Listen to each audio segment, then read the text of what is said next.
চলে গেছিলাম বিকেলবেলা চা করতে। আজকে না বেশ সন্ধেই হয়ে গেছিলো চা বানাতে যেতে, ভালো লাগছিল না। আর যেহেতু ওষুধ খেয়েছিলাম ব্যথার, ওই জন্য খুব ঝিম লাগছিল, ইচ্ছা হচ্ছিল না প্রথমে। তারপর দেখলাম বেশ সন্ধে হয়ে গেছে, তাই এলাম। আর আমার সাথে সাথে ও দৌড়ে চলে এসেছে, কারণ ওর টিফিন টাইমটা হয়ে এসেছে প্রায়। এবার আমি ঘুমাচ্ছিলাম যে এরকম না, আমি জেগেই ছিলাম। তাই ভাবলাম যে শুয়ে না থেকে যাই, চাটা করে ফেলি। আর আমাদের বাড়িতে তো এখন এমনিও 2 ভাগেই চা হয়। চায়ে আদাটা দিতে গিয়ে হট করে আমার মনে পড়েছে যে আমার হাতে বেশ ব্যথা আছে, আর আদাটা ঘষতে গিয়ে না বেশ ব্যথা লাগলো হাতে। চাটা 2 রকমের হয়, একরকম আমার শাশুড়ি মা, আমি আর আমার বর খায় মাঝে মাঝে, কখনো খায় কখনো খায় না। টাইমের মধ্যে মানে দোকানে পাঠাতে পারলেও খায়, নইলে ওর খাওয়া হয় না। আর একরকম চা খায় আমার শ্বশুরমশাই আর মাসি শাশুড়ি এলে।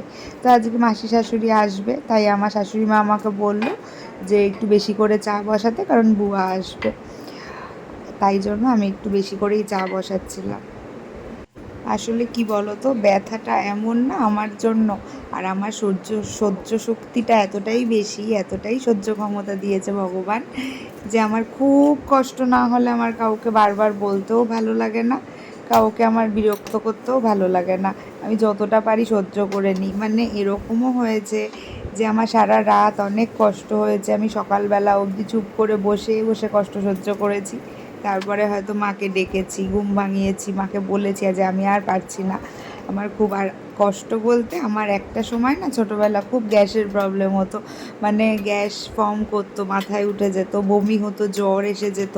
তো এই জিনিসটা আমি একটা সময় খুব ফেস করেছি, আর সেইটা ঠিক হয়েছে আমার বাড়ির কাছের একজন ডাক্তারবাবু, মানে হোমিওপ্যাথি ডাক্তার। উনি খুব ভালো মেডিসিন দিত, ওনার ওষুধ খেয়ে আমার অনেকটা, আমি এখন ঠিক।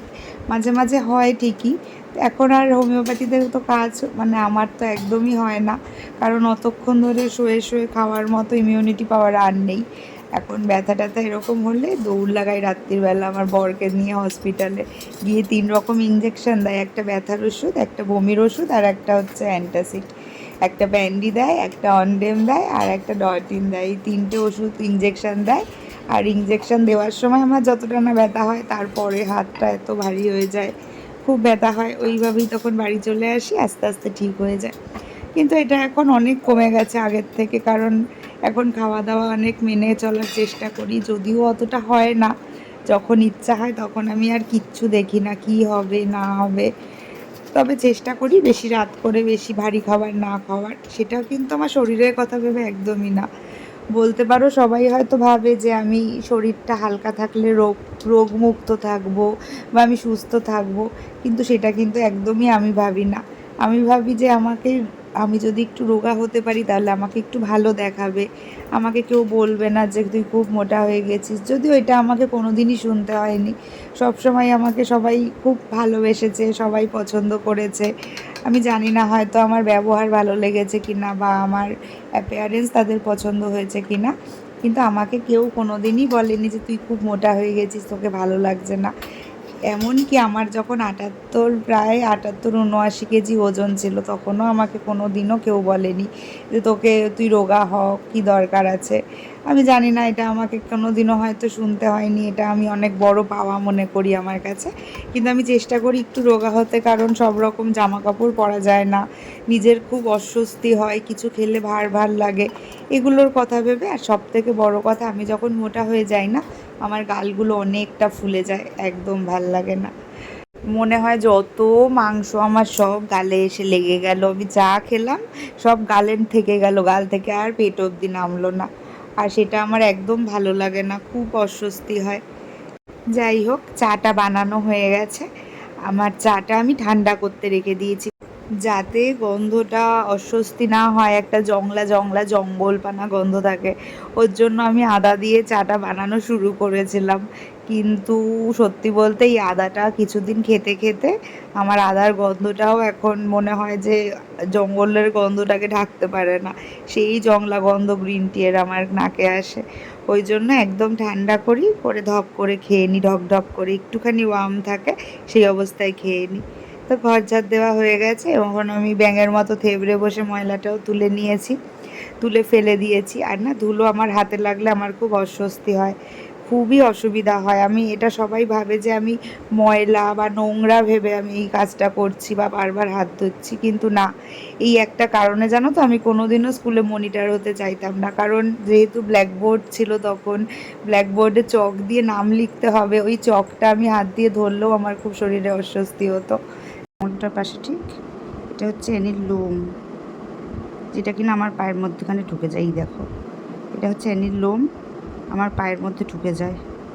আমি জানি না আমার পায়ের পাতা এত নরম কিনা যে একটা এইটুকুনি আমার নিজের চোখের পাতাও ঢুকে যায় আমার পায়ের মধ্যে। এটা অ্যানির লোমটা, এটাকে আমি টেনে বার করব, ধরতেই পারি না, বেরিয়েছি। দেখো এই লোমটা আমার পায়ের ভেতর ঢুকে যায়, এটা আবার কোনো মানে হয়? এটা আবার রোজকার গিফট এটা, আর ব্যথা করে রীতিমতো। আমি এই কাজটা সেরে আসি, এসে তারপর টেনে বার করে দিই।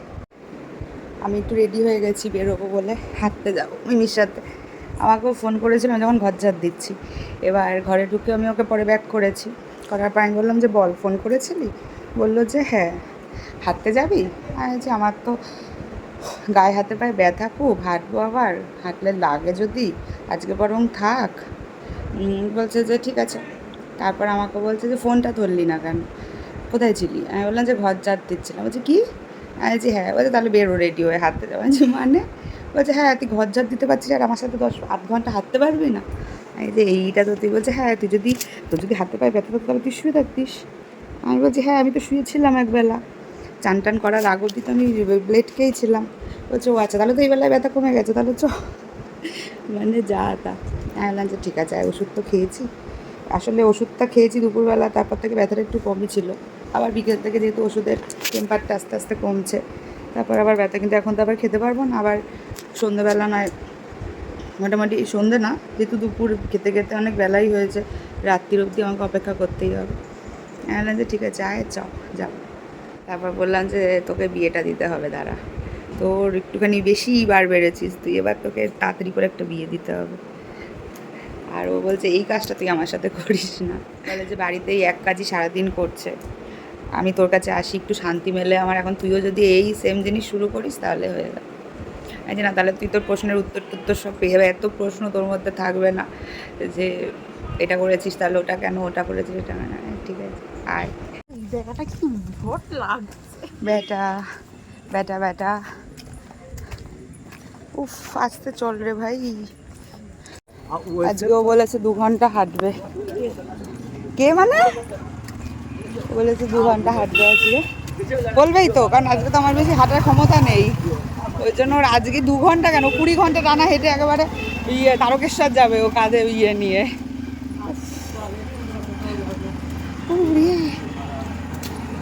কাকে শুয়ে দিয়েছি?